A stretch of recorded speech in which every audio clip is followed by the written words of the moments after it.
So what we have is a similar setup to what we saw in the video.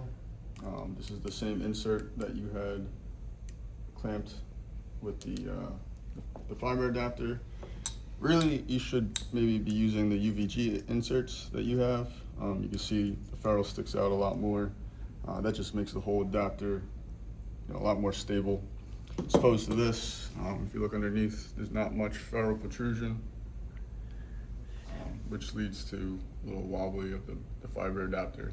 This will still work, just wanted to explain that. So now the main thing is, what we're gonna do is we're gonna lower this to these top collars, these top pressure pins here. The ferrule should be in contact with the glass disc. It's hard to tell, but we are contacting this disc. Now, the step that is important here is setting a protrusion so that this ferrule isn't touching when you're polishing. In this case, I'm going to use a ruler. You can use any sort of spacer, flat spacer. The thickness of this spacer is going to determine the actual protrusion of the fiber. So I'll set this underneath, make sure the ferrule is in contact with my spacer. And the main thing here is to set this lock collar.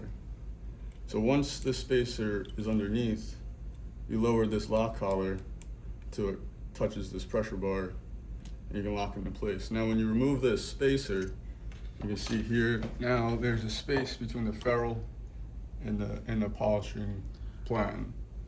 Even if we were to put the polishing disc with a film,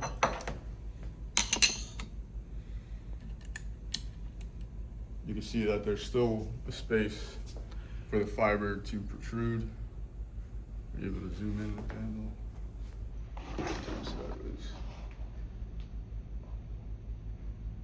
There you go.